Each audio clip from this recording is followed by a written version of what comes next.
Wars collectors, and welcome to another Bossk Bounty video, and welcome to episode 175 of Ask Bossk Bounty. You know the drill by now. This is the weekly Q&A series that drops every Sunday, where I take your questions from the comment section below and do my best to answer them. So if you do have a question for next week's episode and you want to be featured in the video, be sure to leave your question in the comment section below on this video, and then I will do my best to pick your question for next week. If you happen to enjoy the video, don't forget to drop a like down below. That always helps the video and the channel. I really appreciate it. And subscribe if you're new. And let's get straight on to the first question. CBZ says, hi boss, question for next time. Do you think the reason the new clone mold has separate shoulder pads is so that it's easier to make special shoulder pieces for characters who need them, e.g. Commander Cody and the 212th Airborne Trooper?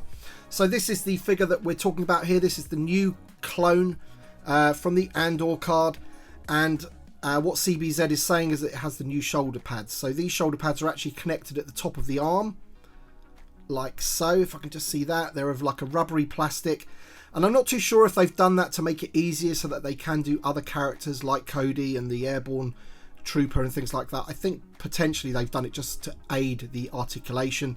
The same can be said for the new Hunter figure, except for on this one they've connected it at the top of the shoulder there, again rubbery. I'm not too sure if I'm too keen on them, because once you do push it out like that, you can see that it does end up just sticking out and you have to kind of press it back down, and I'm not too sure if it ever really does sit back down completely, because it is a rubbery plastic and it does kind of bend. So I'm not too sure if I'm a fan of it yet. Obviously it does help the articulation, but in terms of, you know, is the reason for it so that they can do other characters, I'm not too sure about that really. I think it's just really purely for the articulation. And also this figure here pretty much mimics the Black Series version, which is why we're seeing these like barbell hips and the new shoulder pads and things like that, is because the Black Series versions have them. Des T says, awesome as always Bossk. Have you started or have a start date for the new room? And have you planned what you're going to do with your collection display wise? So I haven't got that far in terms of deciding what I want to do with it display wise. I really want to sort of see the room shape up, if you like, once it's kind of built and maybe the plaster boards are up and things like that, and then I can kind of see how it's going. The project is due to start somewhere in June, probably towards the end of June, but I'm going to be doing videos on it and the progress and things like that. I really can't wait to actually sort of get up into the loft. I might do a quick video of what the loft looks like at the moment. If you're in the US, we're talking about an attic here. In the UK, we call it a loft. So I'm having an attic or loft conversion, and part of that is going to be a new collection room for myself, which is awesome. So yeah, Des, I can't wait, mate. I'm going to be doing videos on it, maybe like in like a vlog style, various progress stages and things like that. But in terms of what I'm going to do it collection wise, yeah, I haven't got that far. Tony J says, great video as always. Question for next week: if you could add any new packaging style type to TVC, what would it be? My want, although I know it would never ever happen, would be a line of mini cards. I think that would be a great way to get smaller items into the line without having to be packed in a deluxe box. Example, pit droids, BB-8, Anzellans, Babu Frick, Lothcats, Minox, etc. Fan channel only, not on their own VC numbers. Will let you army build without buying multiple deluxe packs like the Massey. Once again, it won't happen. Cheers. Yeah, that isn't a bad idea actually. Yeah, mini cards, they're not really for me, those mini cards. The two that we got in that Death Star set, they kind of don't really fit in with anything else, do they? And yeah, when it comes to the vintage collection, I like the classic sized cards. For me, I think it would have to be the Power of the Force. I think that's a natural progression. We've obviously had the Yak face, and these are just classics, aren't they? And I believe these are from 1984, which would make a nice handy anniversary for next year, perhaps. As I said, we've already had Yak face. I'm in two minds about it, really. I've always said this. Like, I kind of like the fact that the Yak face is the only one that we've got because it came with the barge. It's kind of like a special, and maybe adding more of them would, I don't know, just take the shine away maybe from that one particular card. But saying that, there is quite a few characters that we've already had in the vintage collection, and it's another reason why I'm kind of against it. And, you know, things like Lando General, Luke Skywalker Stormtrooper, those originally came out on Power of the Force cards.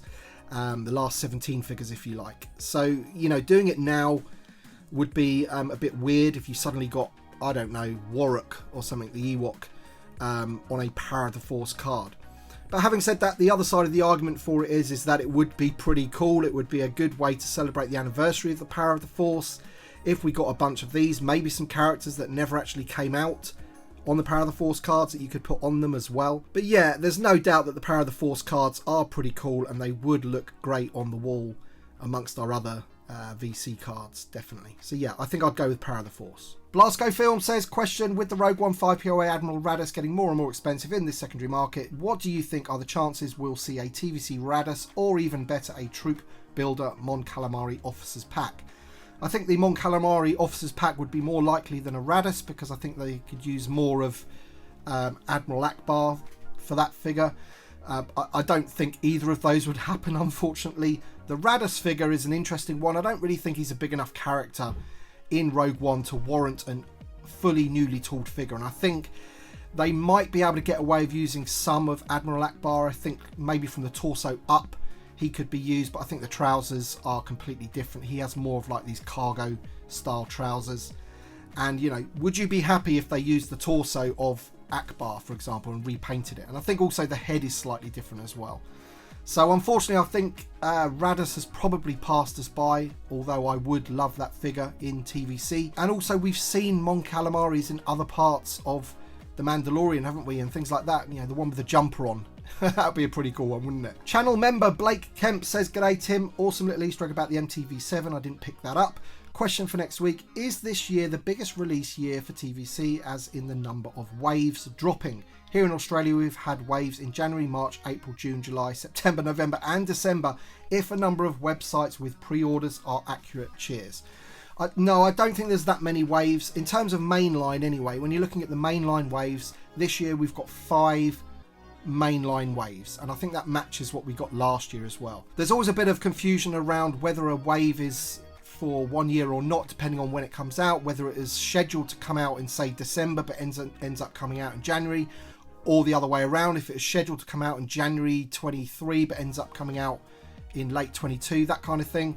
But in terms of when we're looking at the waves for this year, there is 5 mainline waves, then you've got the reissue wave of the Return of the Jedi, and then whatever else they bring out, and then of course you've got exclusives littered around. If you want a list of what the waves are and when they came out, then you know, small plug for my website, the visual guide for the vintage collection. That link is always in all of my videos in the description. Just check it out and you'll be able to see which figures are in what waves and when they're coming out and all that kind of stuff. Brendan Draper says, great video, boss. Question for next week. If you could get Hasbro to make one new vehicle other than the rumoured Ghost, what would it be? I'd love the Gauntlet, even if it is underscaled a bit. I think the Gauntlet for me is right now the thing that I would want most from a vehicle for TVC, purely because of the amount of times it was featured in The Mandalorian. It was in loads of different battles. That would be pretty cool. It would be good if they reissued the TIE Interceptor at the same time, if they're ever going to do that. Apart from that, I've always said I would love the Darth Vader's TIE Fighter. For me, that is definitely a thing that is missing from the vintage collection, especially from the original trilogy. And then, of course, because I'm a massive fan of the Andor show, I would love them to make Luthen's ship. That would be a big ship as well, and it's never going to happen. Don't get me wrong, I know that's never going to happen, but it would be flipping awesome if it did. Billy B says, hey Tim, love the episode. Question for next week. For larger ticket items, what would be your thoughts on Hasbro using their prepay feature to gauge the production of a particular item? For example, if they were to re-release Boba's Throne Room. Looking forward to next week's episode, Billy B. I've got to say I'm completely against that, Billy. I really am. I think them keeping our money for a year or so on the HasLab is enough. I wouldn't really want to give them my money for slightly smaller items like the Boba Fett's Throne Room.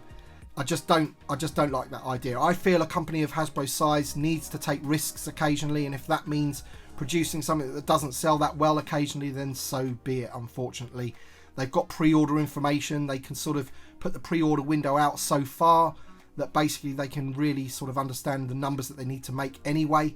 So yeah, I'm not for Hasbro keeping our money for all of that time. Camino Collect says, hi Tim, I've got a question about displaying figures mint on card. Does hanging them up with a protective case bend the card backs over time? I'd love to display my figures on the wall, though I personally think they look better without the case. I'm new to TVC collecting and I find your content really enjoyable and informational. Keep up the great work. Thank you so much, Camino Collects. So I don't necessarily think you're going to get bent cards necessarily from not putting them in a star case. And in fact, star cases have been known to warp the cards themselves ever so slightly. I would say that the only issue that you've got with hanging them on the wall without a case is that you're potentially going to damage the hanger tab up here with where whatever you're using to hang them, whether it be a pin or one of those little sort of plastic sort of hooks, a nail or whatever. Eventually it's going to damage it, I would say. And also you've got the potential of it falling off, hitting the floor, damaging the bubble, the card back, things like that. I've always put them in star cases because purely from a protective point of view rather than a display point of view. But you're right, I think they probably do look better outside of those, but I think the fact that they're protected outweighs that. Michael Hines says, question for next week. Seeing as the writer's strike is underway and could very well turn into a directors and actors strike next month, do you think Hasbro might use a potential content drought as an opportunity to catch up on figures that aren't from new media? So, I mean, it's always going to come from Lucasfilm, and if there is ever a, pause in content, so if there's no content for 2 years, no new content rather, then yes, Hasbro and Lucasfilm would most certainly come together and discuss figures maybe that they weren't able to get out in previous years where there was lots of content. So yeah, most definitely. Whether it be from new media or not is another matter. I think they would just use that window to get out figures that they couldn't do before. Dean, Star Wars Rebels TVC Modern 3.75 inch collectors says, question for next week. I just watched your unboxing video and there is a better version of a Man-O-Man that Hasbro could release straight into the vintage collection.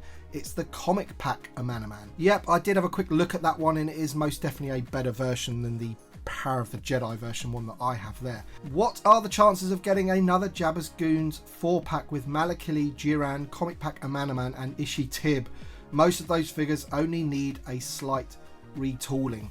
I think the problem with the ones that you've mentioned there is that Malakili, Jiran and the comic pack a Man-O-Man, I would imagine that they don't have the tooling for those anymore. I know they keep saying, yep, if we wanted to do Legacy Collection figures, we could.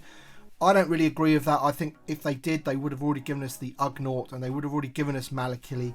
I personally don't think even retooling those figures is an option anymore. I think it'd be an all new figure for either of those. Jiran in particular, I would absolutely love for them to re-release. What a great figure that is. The Iron Legion says, question for next week. Do you think TVC will make an IG-12 or even any theories of how they would? And if you think they will make it, when do you think it would even come out? I mean, based on IG-12's popularity, it seems like a no-brainer, but who knows? So yeah, I've had a look at this one, and I've got to say, you've got to ask yourself how they would accomplish doing that. At the end of the day, they've got to get a Grogu-sized figure in his chest there, and he's not very wide, and there's lots of articulation going on in there. I just can't see how they would accomplish it, to be honest. What I think they could do is repaint this guy and give us an IG-11 Navarro Marshal version. He's slightly painted different. He's got the red shoulders and things like that. I could potentially see them do that. But in terms of the IG-12 with the child inside the body, like that sort of mech version, I'm not too sure how they could do it. Jesse Perez says, question boss, do you feel we should have gotten a new 212 Airborne Trooper with the new Clone 4-pack instead of Waxer? I 100% think that. It would have been so cool if we'd just got 3 regular clones and an Airborne Trooper. I would have bought so many more of that pack than I planned to do with the Waxer. I mean, I haven't even been able to pre-order it yet. So, but yeah, if it had have had that in there, I would have bought more of them. And I even told Emily that at Celebration. I said, ideally, I think the majority of the community, for these 4-packs anyway, they don't really want named figures in there, named characters. It stops you buying multiples. It stops the whole sort of concept of it being a army builder pack.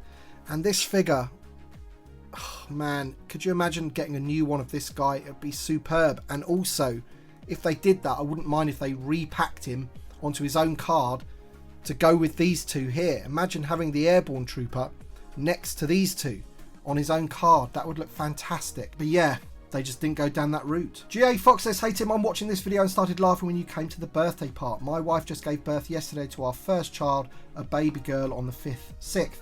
So her birthdays are going to be Star Wars themed, hopefully. So my question for next week, any advice for a new dad? I'm not sure if I'm qualified to give advice on that, but I would say enjoy every single moment that you possibly can. Take lots of photos, do loads of things, because time goes really, really quick. Blink and you'll miss it. My daughter is now 14, and all I can say is that it's gone far, far too quick. Rob Ernest says, great video as always, BB. Question for next week. How do you feel about all of Hasbro's releases, announcements so far for the Return of the Jedi 40th anniversary in TVC? I personally think it's been a great, except no Ewoks. I don't count the 2-pack because it's from the cartoon and not Return of the Jedi. If there are any, what are your top 3 choices for figures that you would like to see Hasbro come out with for Return of the Jedi 40th anniversary that haven't been announced? Keep up the awesome content. Yeah, so I've got to say, I'm reasonably happy with the 40th anniversary of Return of the Jedi offerings from Hasbro, because if you compare it to the Empire Strikes Back, which was pretty much non-existent, I think we've done pretty well.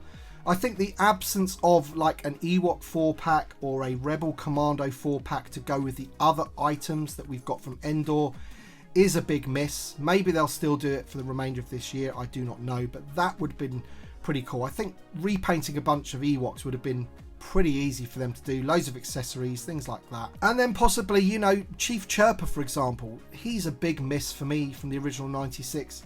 We need him carded, so yeah, I'd pick those 3 items. Shane Darby says, awesome video as always, Bossk and Little Bossk. Question for next week. I collect and display Star Wars The Vintage Collection original and prequel trilogy core characters, as unfortunately I don't have enough storage, and therefore it's very difficult for me to collect and display playsets and vehicles. However, I recently purchased 2 of the Micro Galaxy Squadron vehicles that I found on sale in my local toy store, Luke's X-Wing and Vader's TIE Fighter. Obviously I can't integrate the 2 as the scales are completely different, but I find they do complement each other when separated on different shelves or displays. What are your thoughts on the Micro Galaxy Squadron? Shane from Ireland. I've got to say, I love the look of it. I saw their stand at Celebration where they had loads of their product. They had the upcoming AT-AT that they are releasing, which looked really, really cool.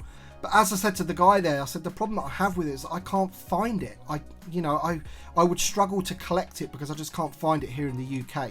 I've seen a few things here and there, but a lot of it is released as like chase items and exclusives. For example, I think there's like 7 or 8 different Republic gunships, which look awesome. They look really good. But because I do struggle to find most of it, you know, for me that kind of lets it down a little bit. But in terms of the quality of it and the look of it, I really do like it. Ron Quinn says, greetings BB, relatively new viewer here, but I've already come to highly enjoy the vids and rely upon your channel for all my Star Wars collecting news.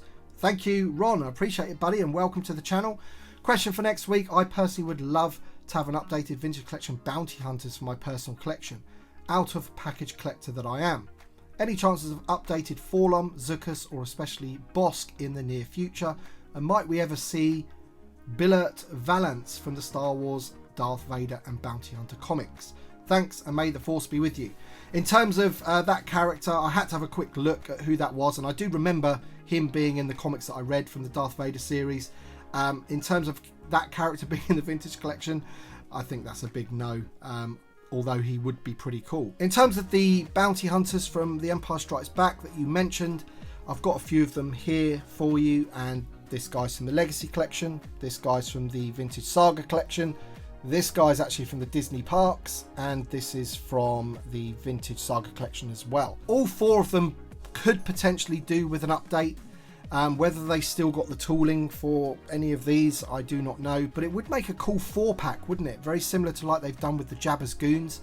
If they did a ESB Bounty Hunters 4-pack with these 4 in there.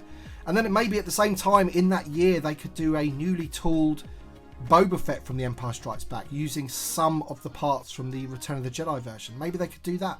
That would be pretty cool. Good way of getting all of the bounty hunters in one year. Alright then guys, that's it for this week's episode. Thank you so much for watching. Don't forget to drop a like down below if you've enjoyed the video, and also if you want to be featured in next week's episode and you have a decent question, then leave it in the comments section below. All the questions that I was unable to answer this week, I do apologise, but if you want to submit them again, then hopefully you might get in next week. So thank you to my Patreon supporters and channel members for supporting my channel and myself in the way that you do. It really does help me make more and better videos and gives me all that support. So thank you so much. Thank you so much for watching, everybody, and we shall see you on the next one.